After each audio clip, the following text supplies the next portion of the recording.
Radio Tehran, শুরু হচ্ছে বিশ্ব সংবাদ।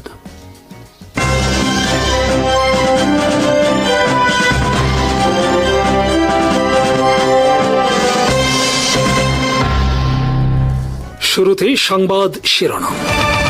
ইরান দাবি করেছে যুক্তরাষ্ট্রের সাম্প্রতিক হামলার জবাবে তারা বাহরাইন, কুয়েত, ওমান ও জর্ডানে অবস্থিত মার্কিন সামরিক স্থাপনাগুলোতে হামলা চালিয়েছে। তেহরানের ভাষ্য অনুযায়ী এসব হামলা ছিল যুক্তরাষ্ট্রের দক্ষিণ উপকূলে পুনরায় চালানো বিমান হামলার প্রতিশোধ। এদিকে হরমুজ প্রণালীকে কেন্দ্র করে যুক্তরাষ্ট্র ইরান উত্তেজনা আরও বেড়েছে। ইরানের দক্ষিণাঞ্চলের গুরুত্বপূর্ণ বন্দরনগরী বন্দর আব্বাস, সিরিক ও জাস্ক পাশাপাশি কেশম দ্বীপে একাধিক বিস্ফোরণের খবর পাওয়া গেছে। এসব এলাকা হরমুজ প্রণালীর নিরাপত্তা ও জ্বালানি পরিবহনের জন্য অত্যন্ত গুরুত্বপূর্ণ বলে বিবেচিত। এর একদিন আগে যুক্তরাষ্ট্রের সামরিক বাহিনী জানায় তারা ইরানের বিভিন্ন অঞ্চলে অন্তত 140টি লক্ষ্যবস্তুতে হামলা চালিয়েছে। এর প্রতিক্রিয়ায় ইরান বাহরাইন, কুয়েত, ওমান, কাতার ও জর্ডানে অবস্থিত মার্কিন সামরিক সম্পদ লক্ষ্য করে পাল্টা হামলা চালানোর দাবি করে। ফলে মধ্যপ্রাচ্যের সামরিক সংঘাত আরও বিস্তৃত হওয়ার আশঙ্কা তৈরি হয়েছে। হরমুজ প্রণালীর পরিস্থিতি নিয়েও দুই পক্ষের বক্তব্যে স্পষ্ট বিরোধ দেখা গেছে। মার্কিন প্রেসিডেন্ট ডোনাল্ড ট্রাম্প দাবি করেছেন বিশ্বের অন্যতম গুরুত্বপূর্ণ এই নৌপথ খোলা রয়েছে এবং জাহাজ চলাচল স্বাভাবিক। তবে ইরানের পারস্য উপসাগর প্রণালী কর্তৃপক্ষ জানিয়েছে স্থিতিশীলতা ও শান্তি পুনঃপ্রতিষ্ঠিত না হওয়া পর্যন্ত হরমুজ প্রণালী দিয়ে কোনো ধরনের নৌযান চলাচলের অনুমতি দেওয়া হবে না।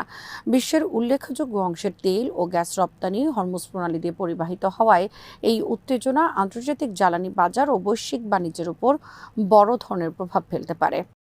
ইরানের উপপররাষ্ট্রমন্ত্রী কাজিম গরিবাবাদি বলেছেন, ইসলামী প্রজাতন্ত্র ইরানের বিরুদ্ধে কোনো ধরনের পদক্ষেপের জবাব ছাড়া রাখা হবে না। তিনি জোর দিয়ে বলেন, দেশের সর্বোচ্চ নেতা, শীর্ষ সামরিক কর্মকর্তা কিংবা বেসামরিক উচ্চপদস্থ কর্মকর্তাদের লক্ষ্য করে কোনো হুমকি বা হামলার চেষ্টা হলে তার জন্য আগেই একটি নির্ধারিত ও কঠোর প্রতিক্রিয়ার নীতি অনুমোদন করা উচিত।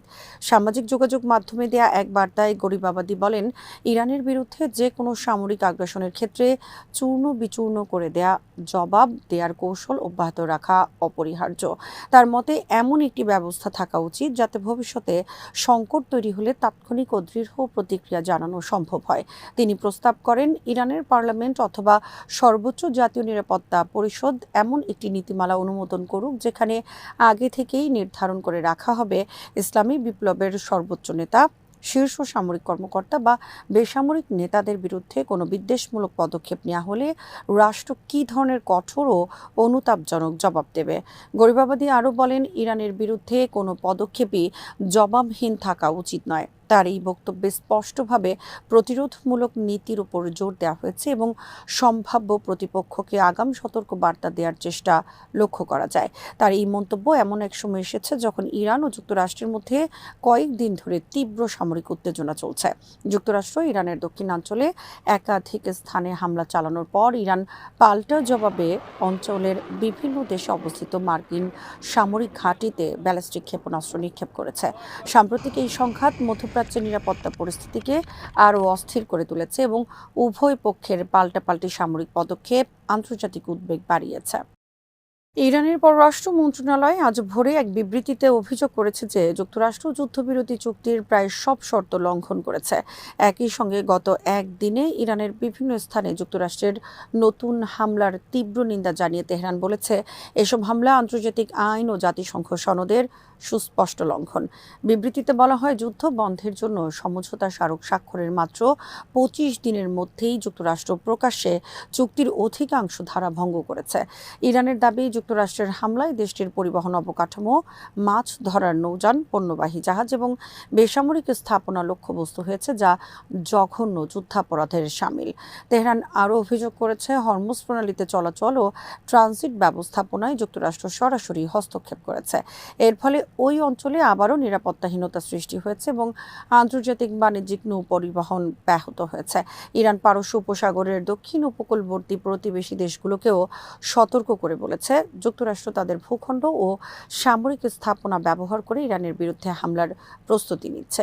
এ ধরনের সহযোগিতা অব্যাহত থাকলে এর পরিণতি ভোগ করতে হবে বলে হুঁশিয়ারি দিয়েছে তেহরান। পাশাপাশি জানানো হয়েছে, যেসব স্থান থেকে ইরানের বিরুদ্ধে হামলা চালানো হবে সেগুলো ইরানের সশস্ত্র বাহিনীর প্রতিরক্ষা প্রতিরক্ষামূলক অভিযানের বৈধ লক্ষ্যবস্তু হিসেবে বিবেচিত হবে।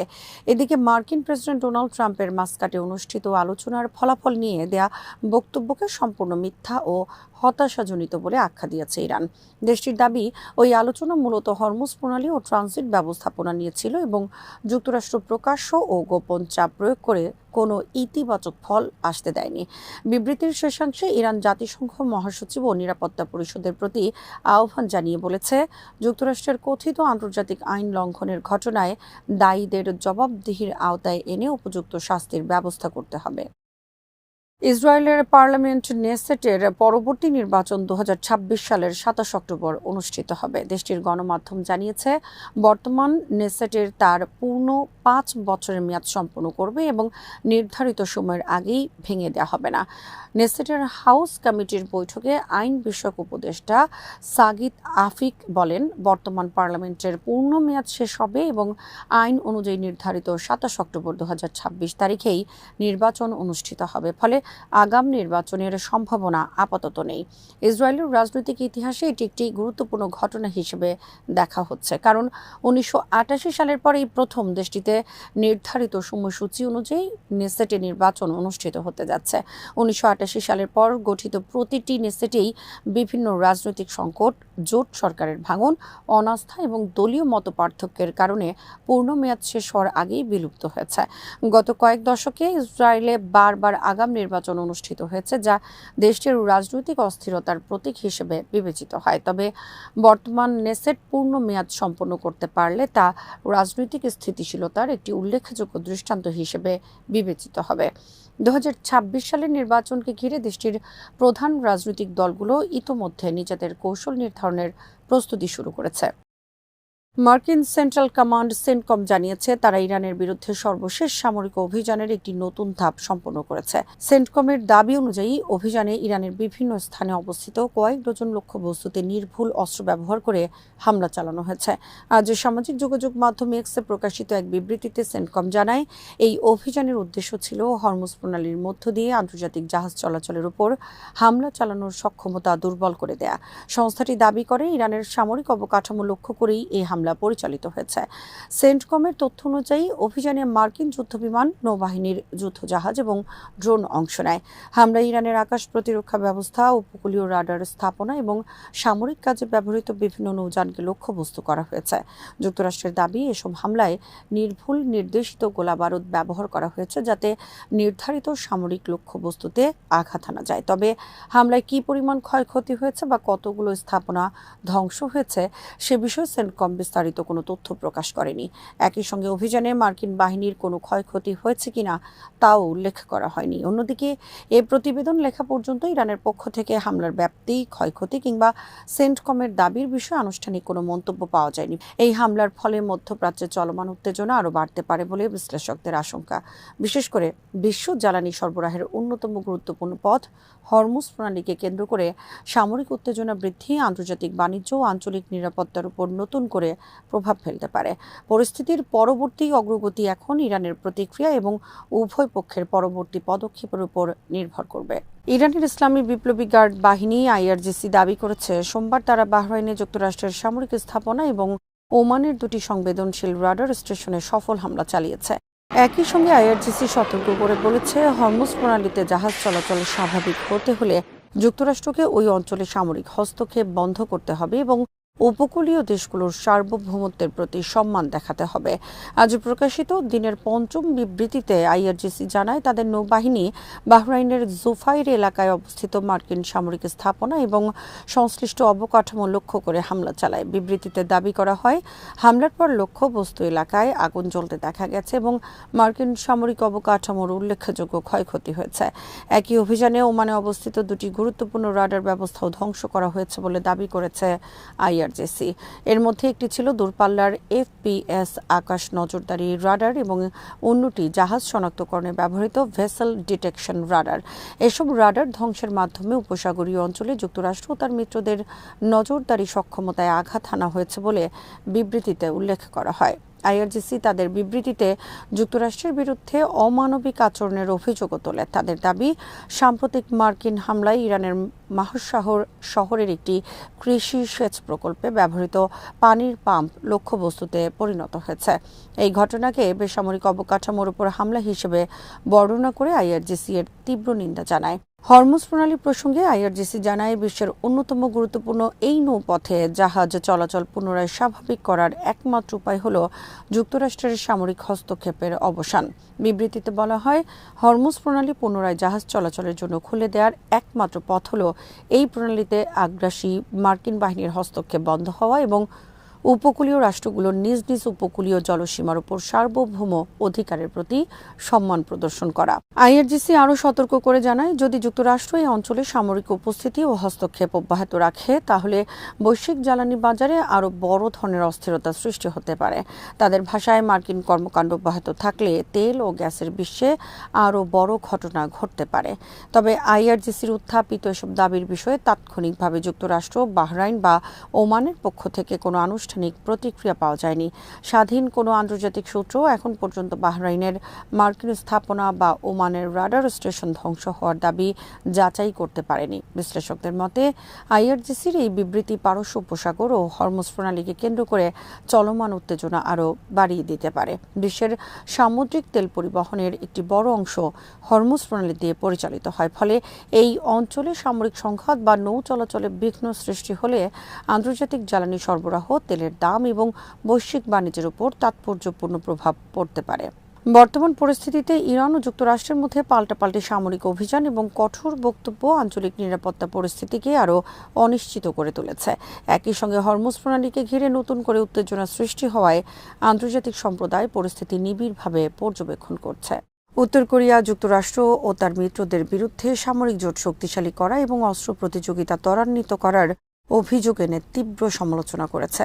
শনিবার দেশটির পররাষ্ট্র মন্ত্রণালয় এক বিবৃতিতে জানায়, তুরস্কে অনুষ্ঠিত সর্বশেষ ন্যাটো শীর্ষ সম্মেলনে গৃহীত সিদ্ধান্তগুলো আন্তর্জাতিক শান্তি ও আঞ্চলিক নিরাপত্তার জন্য ইতিবাচক নয়, বরং সেগুলো নতুন করে সামরিক উত্তেজনা সৃষ্টি করবে। রাষ্ট্রীয় বার্তা সংস্থা KCNA প্রকাশিত ওই বিবৃতিতে উত্তর কোরিয়া দাবি করেছে, ন্যাটো ক্রমেই একটি যুদ্ধমুখী সামরিক জোটে পরিণত হচ্ছে, যার কর্মকাণ্ড ইউরোপের পাশাপাশি এশিয়া প্রশান্ত মহাসাগরীয় অঞ্চলেও অস্থিতিশীলতা বাড়াতে পারে। বিস্তারিত থাকছে ওয়াহিদ ফারুকীর প্রতিবেদনে।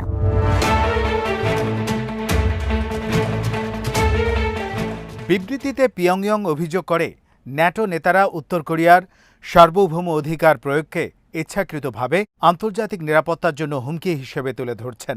দেশটির মতে, নিজেদের নিরাপত্তা নিশ্চিত করতে যে সামরিক ও প্রতিরক্ষামূলক পদক্ষেপ নেওয়া হয় তা আন্তর্জাতিক আইন অনুযায়ী একটি স্বাধীন রাষ্ট্রের বৈধ অধিকার। অথচ ন্যাটো সেই বিষয়টিকে রাজনৈতিকভাবে ব্যবহার করে উত্তর কোরিয়ার বিরুদ্ধে চাপ বাড়ানোর চেষ্টা করছে।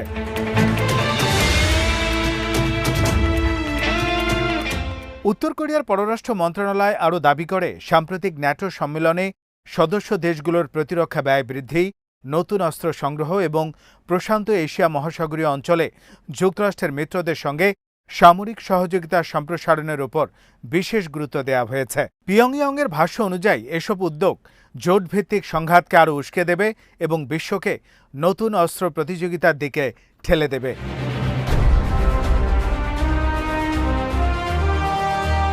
গত মঙ্গলবার তুরস্কে অনুষ্ঠিত ন্যাটো শীর্ষ সম্মেলনে সদস্য দেশগুলো $500 বিলিয়ন বেশি মূল্যের সামরিক ক্রয় ও প্রতিরক্ষা শিল্প সংক্রান্ত বিভিন্ন চুক্তির ঘোষণা দেয়। একই সঙ্গে ইউরোপীয় মিত্রদের প্রতিরক্ষা ব্যয় বাড়ানোর বিষয়েও জোর দেয়া হয়। মার্কিন প্রেসিডেন্ট ডোনাল্ড ট্রাম্প দীর্ঘদিন ধরেই ন্যাটো সদস্যদের নিজ নিজ প্রতিরক্ষা খাতে আরও বেশি ব্যয় করার আহ্বান জানিয়ে আসছেন। সম্মেলনে বিষয়টি বিশেষভাবে আলোচনায় স্থান পায়।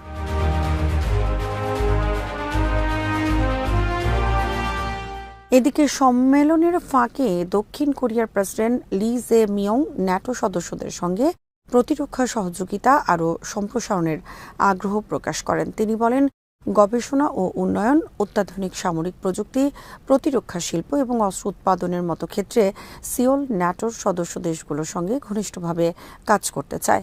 উত্তর কোরিয়া এই অবস্থানকেও সমালোচনার চোখে দেখেছে এবং এটিকে অঞ্চলে সামরিক মেরুকরণ বৃদ্ধির একটি পদক্ষেপ হিসেবে উল্লেখ করেছে। পররাষ্ট্র মন্ত্রণালয়ের বিবৃতিতে বলা হয়, ন্যাটো এখন আর কেবল ইউরোপ ভিত্তিক প্রতিরক্ষা জোট নয়, বরং এটি ধীরে ধীরে এশিয়া প্রশান্ত মহাসাগরীয় অঞ্চলেও নিজেদের প্রভাব বিস্তারের চেষ্টা করছে। পিয়ংইয়ং এর দাবি, এই নীতি বাস্তবায়িত হলে আঞ্চলিক উত্তেজনা আরও বৃদ্ধি পাবে এবং বিভিন্ন দেশের মধ্যে পারস্পরিক অবিশ্বাস গভীর হবে।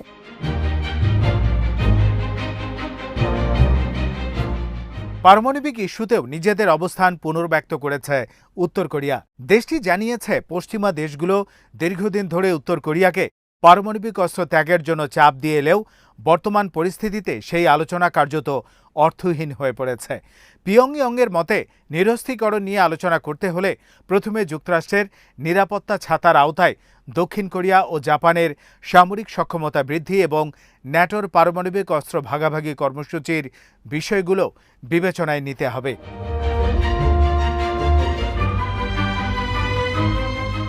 বিবৃতিতে আরও বলা হয়, আন্তর্জাতিক নিরাপত্তা বা আঞ্চলিক স্থিতিশীলতা রক্ষার জন্য সব পক্ষের উচিত সামরিক জোট সম্প্রসারণ ও অস্ত্র প্রতিযোগিতা থেকে বিরত থাকা। তবে উত্তর কোরিয়া স্পষ্ট করেছে, দেশের সার্বভৌমত্ব, জাতীয় নিরাপত্তা এবং কৌশলগত স্বার্থ রক্ষায় তারা ভবিষ্যতেও প্রয়োজনীয় সব পদক্ষেপ গ্রহণ করবে।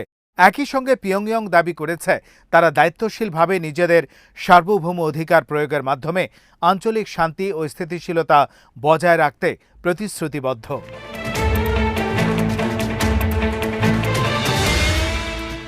বিশ্লেষকদের মতে, সাম্প্রতিক ন্যাটো সম্মেলনের পর উত্তর কোরিয়ার এই প্রতিক্রিয়া ইঙ্গিত দিচ্ছে যে পূর্ব এশিয়ার নিরাপত্তা পরিস্থিতি নিয়ে পিয়ংইয়ংয়ের উদ্বেগ আরও বেড়েছে। বিশেষ করে যুক্তরাষ্ট্র, দক্ষিণ কোরিয়া, জাপান এবং ন্যাটোর মধ্যে ক্রমবর্ধমান প্রতিরক্ষা সহযোগিতা উত্তর কোরিয়াকে আরও কঠোর অবস্থান নিতে উৎসাহিত করতে পারে। ফলে কোরীয় উপদ্বীপ ও এশিয়া প্রশান্ত মহাসাগরীয় অঞ্চলের নিরাপত্তা পরিস্থিতি আগামী দিনগুলোতে আরও জটিল হয়ে উঠতে পারে। যুক্তরাষ্ট্র ও ইরানের চলমান সংঘাত নতুন এক বিপজ্জনক পর্যায়ে পৌঁছেছে। সপ্তাহের মধ্যে তৃতীয় দফায় যুক্তরাষ্ট্র ইরানের বিভিন্ন সামরিক স্থাপনায় ব্যাপক হামলা চালানোর পর ইরান পাল্টা উপসাগরীয় অঞ্চলে অবস্থিত মার্কিন সামরিক ঘাঁটিগুলোকে লক্ষ্য করে ক্ষেপণাস্ত্র ও ড্রোন হামলা চালিয়েছে। একই সঙ্গে তেহরান বিশ্বের অন্যতম গুরুত্বপূর্ণ নৌপথ হরমুজ প্রণালী অনির্দিষ্টকালের জন্য বন্ধ ঘোষণা করেছে। এর ফলে মধ্যপ্রাচ্যের নিরাপত্তা পরিস্থিতি, বৈশ্বিক জ্বালানি সরবরাহ এবং আন্তর্জাতিক বাণিজ্য নিয়ে গভীর উদ্বেগ তৈরি হয়েছে। ইরান জানিয়েছে, যুক্তরাষ্ট্র তাদের সঙ্গে হওয়া সমঝোতা লঙ্ঘন করে দক্ষিণ উপকূলীয় শহরগুলোতে নতুন করে বিমান হামলা চালিয়েছে এবং হরমুজ প্রণালী দিয়ে অনুমোদনহীন নৌপথ চালুর চেষ্টা করেছে। তেহরানের ভাষ্য অনুযায়ী এর জবাব হিসেবেই তারা বাহরাইন, কুয়েত, কাতার, ওমান এবং জর্ডানে অবস্থিত মার্কিন সামরিক স্থাপনাগুলোকে লক্ষ্যবস্তু করেছে। আরও বিস্তারিত থাকছে ওয়াহিদ ফারুকের প্রতিবেদনে।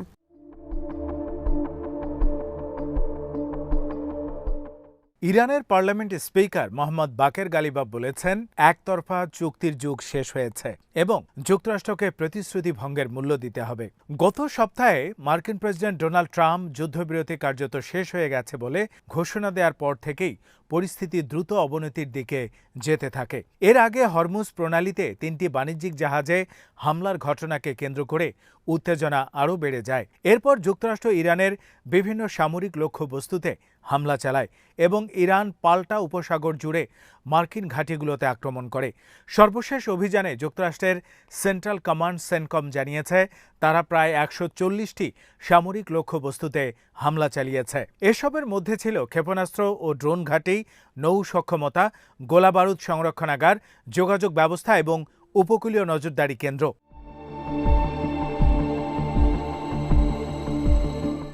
সেনকমের দাবি, 3 রাতের অভিযানে মোট 300টির বেশি লক্ষ্যবস্তুতে আঘাত হানা হয়েছে, যাতে ইরানের সামুদ্রিক হামলার সক্ষমতা দুর্বল করা যায়। অন্যদিকে ইরানের রাষ্ট্রীয় গণমাধ্যম জানিয়েছে, লোরেস্তান প্রদেশের ভেসিয়ান এলাকায় উপকণ্ঠ, খুন্দাব সামরিক ঘাঁটি এবং দক্ষিণাঞ্চলের বুশেহর প্রদেশের আসালুয়ে দীর, বুশেহর, দাশাতি ও তাঙ্গেস্তান সহ অন্তত 5টি শহরে মার্কিন হামলা হয়েছে।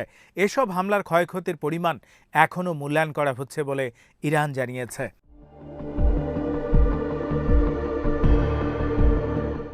পাল্টা জবাবে ইরানের ইসলামিক রেভলিউশনারি গার্ড কর্পস বা আইআরজিসি ওমানের দুকম বন্দরে মার্কিন বিমানবাহী রণতরীর রসদ ও জ্বালানি সরবরাহ অবকাঠামোতে হামলার দাবি করেছে। কাতারের আল উদেইদ বিমান ঘাঁটিতে ব্যালিস্টিক ক্ষেপণাস্ত্র নিক্ষেপ করে যুদ্ধবিমান রক্ষণাবেক্ষণ কেন্দ্র এবং কমান্ড সেন্টারে ধ্বংসের দাবি করেছে আইআরজিসি। যদিও কাতার জানিয়েছে তাদের প্রতিরক্ষা ব্যবস্থা অধিকাংশ হামলা প্রতিহত করেছে এবং ভূপাতিত ক্ষেপণাস্ত্রের ধ্বংসাবশেষে ৩ জন আহত হয়েছে। কুয়েতে ইরানের সেনাবাহিনী মার্কিন প্যাট্রিয়ট আকাশ প্রতিরক্ষা ব্যবস্থা, গোলাবারুদ ডিপো এবং রাডার স্থাপনা লক্ষ্য করে বিস্ফোরক ড্রোন হামলার দাবি করেছে।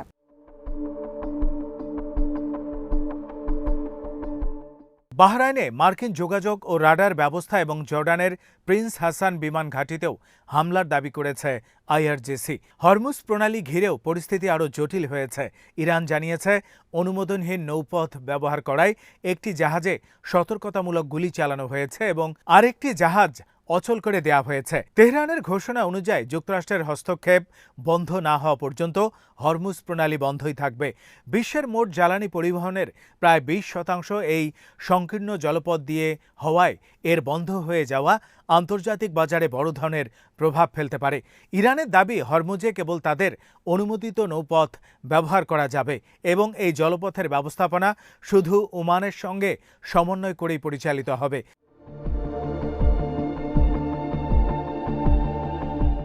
তবে যুক্তরাষ্ট্র ও উপসাগরীয় সহযোগিতা পরিষদের দেশগুলো এই দাবি প্রত্যাখ্যান করে আন্তর্জাতিক নৌ চলাচলের স্বাধীনতা নিশ্চিত করার আহ্বান জানিয়েছে। এদিকে ইরানের হামলার পর ওমান, কাতার ও কুয়েত সহ বিভিন্ন দেশে সতর্কতা জারি করা হয়েছে। ওমান সরকার পরিস্থিতি মোকাবেলায় সব ধরনের প্রয়োজনীয় ব্যবস্থা নেয়ার কথা জানিয়েছে। কাতার নাগরিকদের নিরাপদ স্থানে অবস্থান করতে এবং অপ্রয়োজনীয় চলাচল এড়িয়ে চলার আহ্বান জানিয়েছে। কুয়েতের সেনাবাহিনী জানিয়েছে তারা দেশের আকাশ সীমায় প্রবেশ করা শত্রু লক্ষ্যবস্তু প্রতিহত করেছে।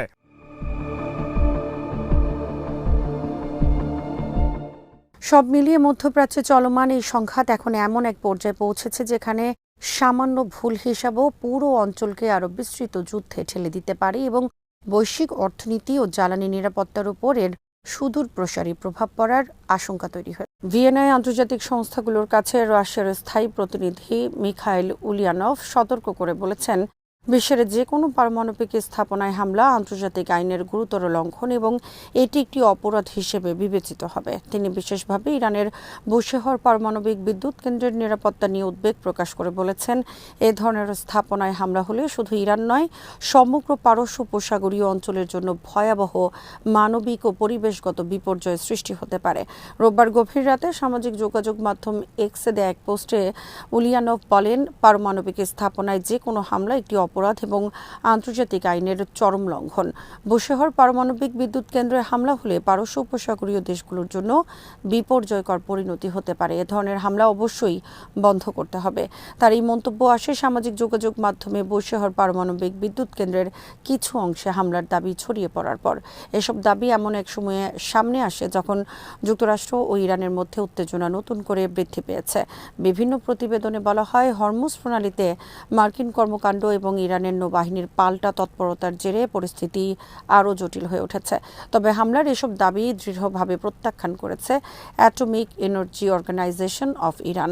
সংস্থাটি এক বিবৃতিতে জানায়, বুশেহর পারমাণবিক বিদ্যুৎ কেন্দ্র সম্পূর্ণ স্বাভাবিক, নিরাপদ ও স্থিতিশীল অবস্থায় রয়েছে। বিদ্যুৎ কেন্দ্রের সব ইউনিট ও স্থাপনা স্বাভাবিক নিয়মে এবং কোনো ধরনের বিঘ্ন ছাড়াই পরিচালিত হচ্ছে। এছাড়া এইইওআই জানিয়েছে, ইরানের পারমাণবিক স্থাপনা কার্যক্রম বা সংশ্লিষ্ট যে কোনো ঘটনার বিষয়ে কেবল সংস্থাটির আনুষ্ঠানিক যোগাযোগ মাধ্যম থেকেই তথ্য প্রকাশ করা হবে। সামাজিক যোগাযোগ মাধ্যমে ছড়িয়ে পড়া অনির্ভরযোগ্য তথ্য বা গুজবে বিভ্রান্ত না হওয়ার আহ্বানও জানানো হয়েছে। ইরানের অন্যতম গুরুত্বপূর্ণ জ্বালানি অবকাঠামো হিসেবে বিবেচিত বুশেহর পারমাণবিক বিদ্যুৎ কেন্দ্র দেশটির বিদ্যুৎ উৎপাদনে গুরুত্বপূর্ণ ভূমিকা পালন করছে। এই কেন্দ্র চালু হওয়ার মাধ্যমে শান্তিপূর্ণ পারমাণবিক শক্তি ব্যবহারের ক্ষেত্রে ইরান একটি বড় অগ্রগতি অর্জন করেছে। পরিষ্কার ও টেকসই জ্বালানি উৎপাদনের পাশাপাশি এটি ধীরে ধীরে দেশটির বিদ্যুৎ উৎপাদনের অন্যতম প্রধান ভিত্তিতে পরিণত হয়েছে।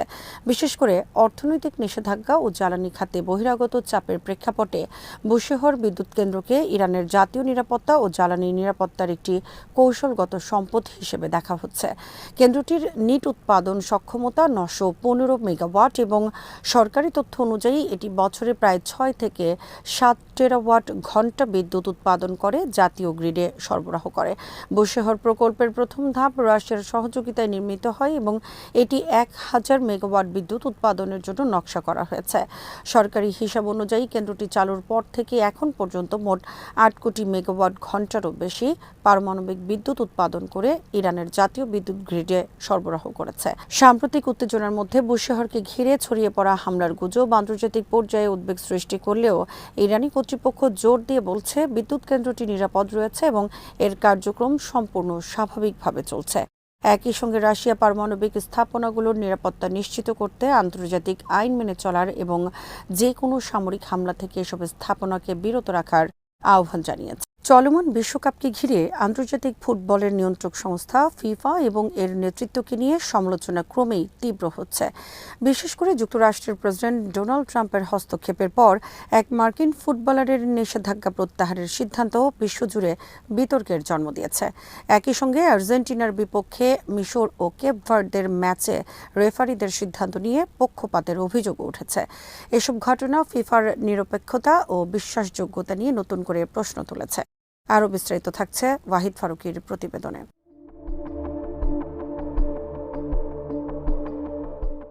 ফিলিস্তিনের দৃষ্টিকোণ থেকে এই বিতর্ক নতুন কিছু নয়। দীর্ঘদিন ধরেই ফিলিস্তিনি ফুটবল সংশ্লিষ্টরা অভিযোগ করে আসছেন, মানবাধিকার রক্ষার কথা সংস্থার বিধিমালায় উল্লেখ থাকলেও ফিফা ফিলিস্তিনি ফুটবলের ক্ষেত্রে সেই নীতির প্রয়োগে ব্যর্থ হয়েছে। ফিলিস্তিন ফুটবল অ্যাসোসিয়েশন পিএফএ বহুবার দাবি জানিয়েছে, অধিকৃত ফিলিস্তিনি ভূখণ্ডে অবস্থিত অবৈধ ইসরায়েলি বসতিতে লিগ ম্যাচ আয়োজনের কারণে ইসরায়েল ফুটবল অ্যাসোসিয়েশনকে সাময়িকভাবে বরখাস্ত করা হোক। তবে ফিফা এখন পর্যন্ত সেই দাবি গ্রহণ করেনি। এছাড়া ফিলিস্তিনি ফুটবলারদের নিহত, আহত কিংবা আটক হওয়ার ঘটনাগুলো নিয়েও ফিফার নীরবতার অভিযোগ রয়েছে। সম্প্রতি ফিলিস্তিনি নারী ফুটবল দলের সদস্য শান্ড হাওয়ালেনি ও নাতালি আবু দাইহকে আটক করা হলেও সংস্থাটি এ বিষয়ে কোনো অবস্থান নেয়নি। ফিলিস্তিনি স্টেডিয়াম ধ্বংস, খেলোয়াড়দের চলাচলে বিধিনিষেধ এবং আন্তর্জাতিক প্রতিযোগিতায় অংশগ্রহণে বাধার মতো বিষয়েও কার্যকর কোনো পদক্ষেপ নেয়নি ফিফা।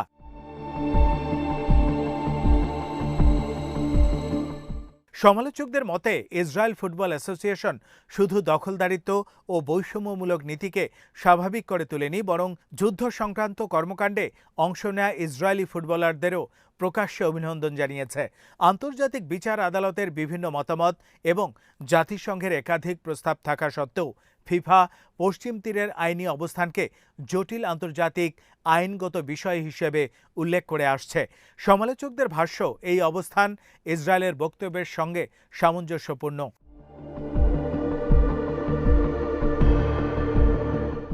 ফিফার বর্তমান সভাপতি জিয়ান্নি ইনফান্তিনোর সময়েই এসব সমালোচনা আরও বেড়েছে। বিভিন্ন মানবাধিকার সংগঠন অভিযোগ করেছে তিনি মানবাধিকার লঙ্ঘন ও আন্তর্জাতিক আইন সম্পর্কিত অভিযোগগুলো উপেক্ষা করেছেন। এমনকি এ বিষয়ে তার ভূমিকা নিয়ে আন্তর্জাতিক অপরাধ আদালতে অভিযোগও জমা দেওয়া হয়েছে। ফিফার বিরুদ্ধে আরও অভিযোগ রয়েছে যে তারা শুধু নীরব থাকেনি, বরং কিছু উদ্যোগের মাধ্যমে ইসরায়েলের ভাবমূর্তি উন্নয়নের চেষ্টাও করেছে।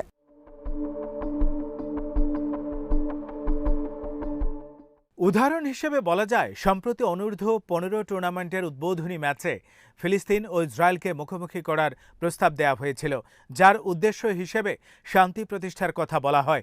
এছাড়া ইনফান্তিনো ব্যক্তিগতভাবে ফিলিস্তিনি ফুটবল অ্যাসোসিয়েশনের সভাপতিকে ইসরায়েলি সমকক্ষের সঙ্গে করমর্দনের জন্য চাপ দিয়েছিলেন বলেও অভিযোগ রয়েছে।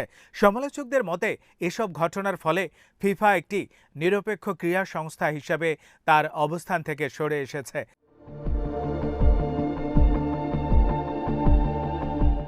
সংস্থাটি এখন রাজনৈতিক প্রভাবের বাইরে থেকে সিদ্ধান্ত নিতে পারছে না এবং আন্তর্জাতিক ফুটবলকে রাজনীতিমুক্ত রাখার দায়িত্ব যথাযথভাবে পালন করছে না। বিশ্বকাপ আয়োজক হিসেবে যুক্তরাষ্ট্রের বিভিন্ন বিতর্কিত পদক্ষেপ নিয়ে প্রশ্ন উঠলেও ইনফান্তিনোর শান্ত থাকুন, আরাম করুন মন্তব্য অনেকের কাছে দায়িত্ব এড়িয়ে যাওয়ার উদাহরণ হিসেবে বিবেচিত হয়েছে।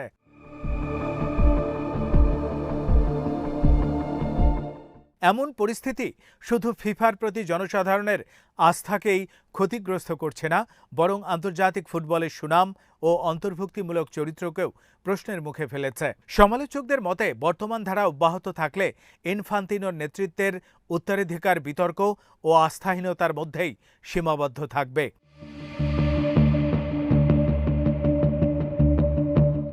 অন্যদিকে ফিলিস্তিনি ফুটবল নিজেদের অস্তিত্ব টিকিয়ে রাখার প্রত্যয় ব্যক্ত করেছে। 1904 সালে জেরুজালেমের সেন্ট জর্জ স্কুল দলের মাধ্যমে যে যাত্রা শুরু হয়েছিল, সেই ইতিহাস আজও ফিলিস্তিনি সমাজের একটি গুরুত্বপূর্ণ অংশ। নানা প্রতিকূলতা, সংঘাত ও সীমাবদ্ধতার মধ্যেও ফিলিস্তিনি ফুটবল টিকে রয়েছে। সমর্থকদের বিশ্বাস, রাজনৈতিক সংকট বা আন্তর্জাতিক বিতর্ক যাই থাকুক না কেন, ফিলিস্তিনি ফুটবলের এই দীর্ঘ পথচলা ভবিষ্যতেও অব্যাহত থাকবে। শ্রোতা বন্ধুরা, বিশ্ব সংবাদে এই ছিল আমাদের সর্বশেষ আয়োজন। সঙ্গে থাকার জন্য আপনাদের সবাইকে অসংখ্য ধন্যবাদ।